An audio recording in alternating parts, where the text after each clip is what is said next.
What do I do? What do I do? What do I do instead? What do I do instead?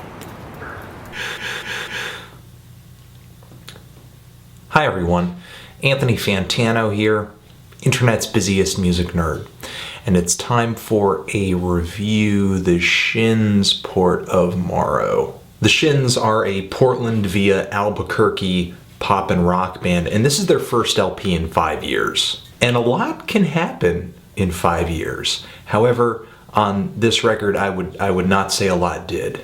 You know, the Shins have never really been one of the boldest or most experimental or most definitive bands in indie rock, and yet they've still managed to be one of the most popular. And their formula for success has basically been to release a blend of acoustic and electric rock songs that are very straightforward, accessible. They're songs that kind of paint stories in very pastel colors. And I do think their first LP has some nice energy to it that kind of grabs me, but I think they toned things down a little bit on their next two LPs. And, you know, not to be brutal about it, but I think with those two albums, they were moving toward making music that was just kind of ordinary and not completely ordinary. You know, I know a Shins song when I hear one, but, you know, it's close enough to that where I would be turned off. Despite all this change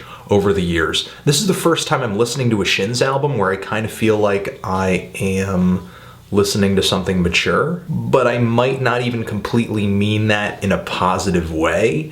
The mature feeling I get from this LP comes mostly from the production. While the Shins have never really written music that ignited a fire in me, you know, got me really excited or really passionate, the way their music sounded had a very, I guess, kind of earnest charm to it. You know, I'm not saying it's lo-fi or badly recorded, but it was definitely the antithesis of making music that was overblown. However, on Port of Morrow, I feel like the band is kind of pulling out a lot of stops. A lot of tracks on this album follow suit with this LP's first single, Simple Song, which just kind of delivers the regular Shins style, but with bigger sounds and more sheen, giant chorus vocals and arena-sized drum beats that I could totally hear being played before millions at the Super Bowl halftime show or something. The song Fall of 82 is another track that kind of has this very arena-sized quality to it.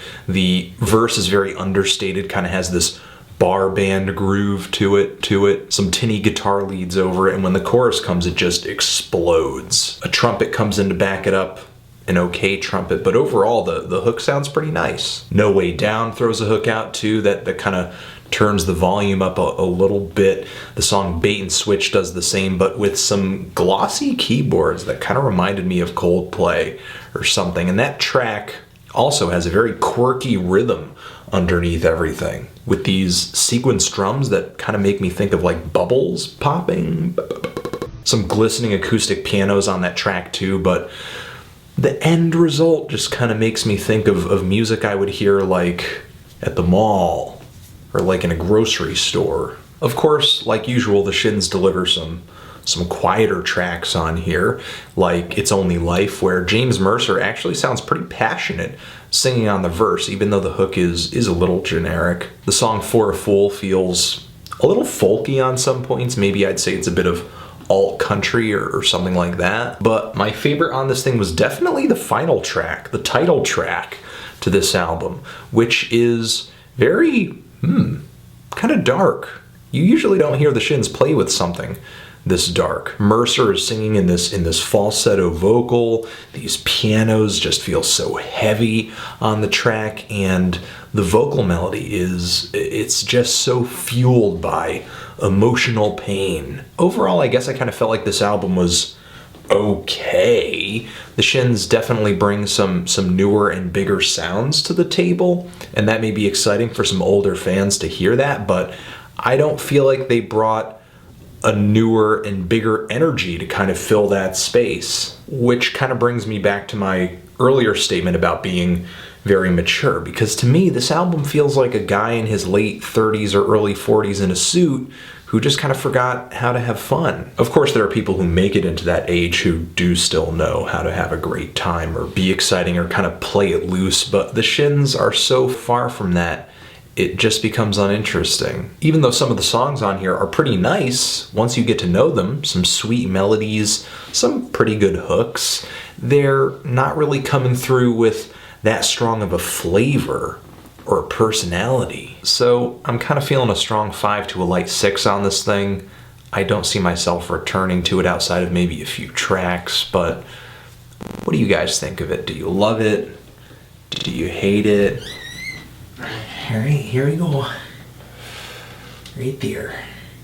Why? And what should I review next? Anthony Fantano, The Shins, Forever.